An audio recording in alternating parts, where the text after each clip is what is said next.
लेकिन मैं सबके लिए कह रहा हूं, मैं अपने लिए भी कह रहा हूं, लेकिन हमारे संत महापुरुष कथावाचक हमारे व्यास जी कितना परिश्रम करते हैं। परिश्रम करके शास्त्रों का अध्ययन, वेदों का अध्ययन करने के बाद हम सब लोगों के लिए किस लिए परिश्रम करते हैं? हम सबके कल्याण के लिए। और फिर कथा के रूप में, प्रवचन के रूप में हम लोगों को प्रसाद देते हैं। लेकिन शब्द मैंने इसलिए लगाया है कि हम लोगों के व्यवहार में जो परिवर्तन आना चाहिए वो देखने को कम मिलता है। ये मेरी अपनी खुद की चिंता भी है। जितने दिन कथा हम सुने, एक शब्द अगर हम अपने जीवन में धारण कर लें, जो भी अच्छा आपको लगे, 7 दिन में 7 हो गए, कल्याण हो जाएगा जीवन का। लेकिन हम धारण करें खाली सुनने को, जो भी अच्छा लगे, ऐसा नहीं है कि आपके अंदर भाव नहीं है। भाव है तभी बैठे हैं, भगवान की कृपा भी है तब बैठे हैं। तो उसका अनुसरण भी हमें अपने जीवन में लाना चाहिए, और अनुसरण में लाएंगे तभी जीवन का कल्याण होगा, नहीं तो होने वाला नहीं। एक बात, हम लोग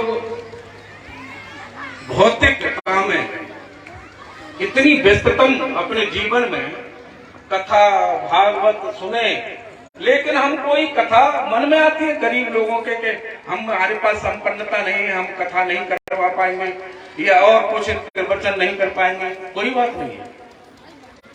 मन में भाव है भगवान के प्रति, तो भगवान को कुछ नहीं चाहिए। भगवान को जो पूरे ब्रह्मांड को, पूरे विश्व को सब कुछ देता है, उसे हम क्या दे सकते हैं? नहीं दे सकते कुछ भी। तो भगवान को चाहिए क्या? केवल हम लोगों का भाव चाहिए, और भगवान को कुछ नहीं चाहिए। अगर हम अपना भाव भी भगवान को समर्पित कर देंगे तो भी कल्याण हो जाएगा। होता क्या है, परिवर्तन क्यों नहीं है महाराज जी? मैंने जो अनुभव किया है, परमात्मा को हम लोग जिस दिन हम परमात्मा को सर्वशक्तिशाली मानने लग जाएंगे, उस दिन उस परमात्मा से हमें थोड़ा भय रहेगा और हम दूषित कर्मों से जरूर बच जाएंगे। उस परमात्मा को जानना चाहिए कि सर्वशक्तिशाली, उससे बच नहीं सकते। हम कथा न करवा पाए, प्रवचन न करवा पाए, भजन तप न कर पाए, लेकिन महाराज जी ने जैसे कहा था उसमें मैं भी पुष्टि करता हूं कि जीवन में कोई भी, किसी भी असहाय व्यक्ति हमसे पीड़ित न हो जाए, मन से, वाणी से, कर्म से, तो भी कल्याण हो जाए, उससे भी बहुत कुछ हो जाए। बहुत से लोगों के मन में आता है कि हम नहीं कर पा रहे, हम उससे बच जाएं, भगवान की आराधना, पूजा, तपस्या नहीं कर पा रहे हैं, तो हम दूषित कर्मों से भी बच जाएंगे, तो भी जीवन का कल्याण हो जाएगा, ऐसा हमारा मानना है। तो देखिए हम कर क्या सकते हैं। व्यास जी ने, वशिष्ठ जी ने अपनी नीति में एक श्लोक लिखा है, वो मैं थोड़ा आपको सुना दूं। आयु वित्तम कर्म च विद्या निधनम एव च पंचेतान्याप्य सृजयन्ते गर्भस्थानि देहिनाम। इसका अर्थ है, जिस दिन जिस क्षण जीव गर्भ में धारण होता है, अब समझने का विषय है सबके लिए, जिस दिन जिस क्षण जीव गर्भ में धारण होता है, उसी क्षण 5 चीजें तय हो जाती हैं। आयु, वित्त, धन, कर्म, पढ़ाई लिखाई कितनी होगी, मरना कितने समय है, उसी समय पे वशिष्ठ जी कह रहे हैं, मैं नहीं कह रहा हूं। तो हम क्या कर सकते हैं किसी के लिए, जब हमारा जो है 5 चीजें हमारे गर्भ में धारण हुई है, हमारे गर्भ में धारण होने पे तो हमारे संतान जो है उनके गर्भ धारण होने पे भी होगी। हम उनके लिए क्यों करें, क्या करें, उनके लिए दूषित कर्म क्यों करें? आज का व्यक्ति अगर कहीं बहक रहा है तो केवल मेरे परिवार के लिए, मेरे परिवार के मोह में बस हो जाता है कोई गलत काम और फल भोगना पड़ता है स्वयं।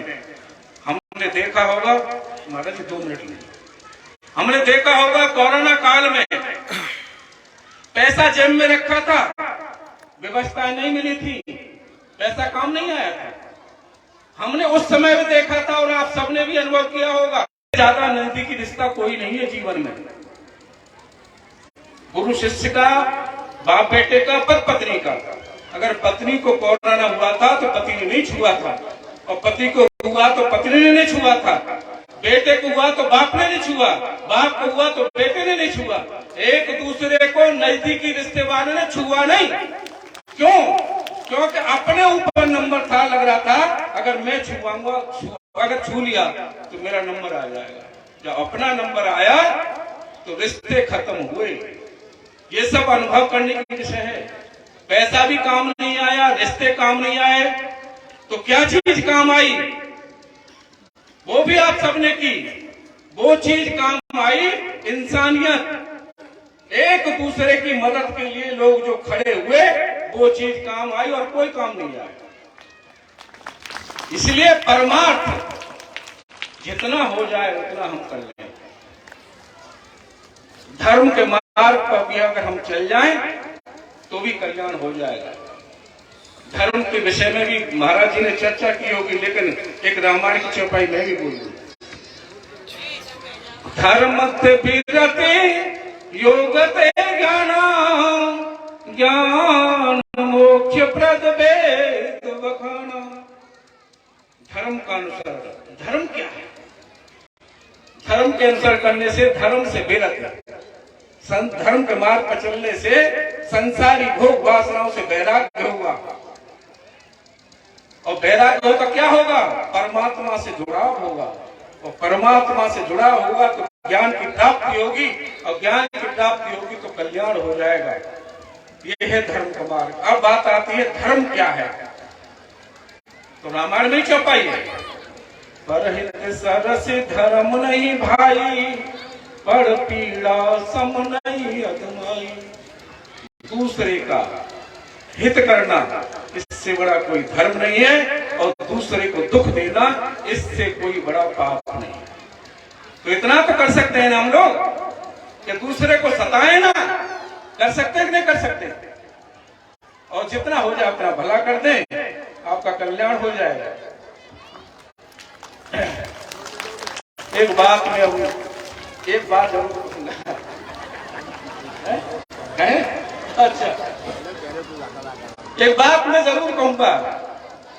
मेरे अपने घर के लोग हैं, इसलिए मेरा दायित्व बनता है कि मैं जितना जानता हूं आप लोग भी जाने नहीं, उस पर चलें।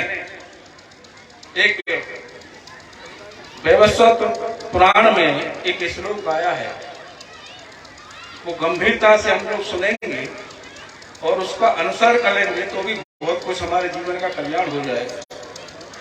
अवश्यमेव भोक्तव्यम, अवश्यमेव भोक्तव्यम कृत कर्म शुभाशुभम। समझने का विषय बहुत है। न भुक्तम क्षीयते कर्म कल्प कोटि सतेरिकी। समझ लो, समझने का विषय है। अब अवश्य में भोक्तव्यम, अवश्य ही कृत कर्म, अपने किए हुए कर्म का भोग अवश्य ही भोगना पड़ता है। अपने किए हुए कर्म का भोग अवश्य ही भोगना पड़ता है। समझ लीजिए। दूसरे में क्या कह रहे हैं? न भोक्तम क्षीयते कर्म कल्प कोटि सतेरिकी। सैकड़ों कल्पों के बीतने के बाद भी वो कर्म क्षीण नहीं होता, भोगना पड़ता है। इसीलिए जब गर्भ में सबके लिए धारण करते समय 5 चीजें तय हो जाती है।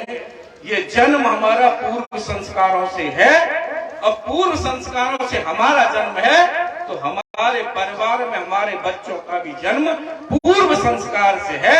हम उसमें कुछ नहीं कर सकते। इसीलिए जो भी परमात्मा ने दिया है उसको अपने शांति से धैर्य धारण करते हुए जीवन में किसी का अहित हो जाए, इतना करते हुए भी जीवन का यापन करेंगे तो आपका भी वो आपके परिवार का भी कल्याण हो जाएगा। बहुत बहुत धन्यवाद।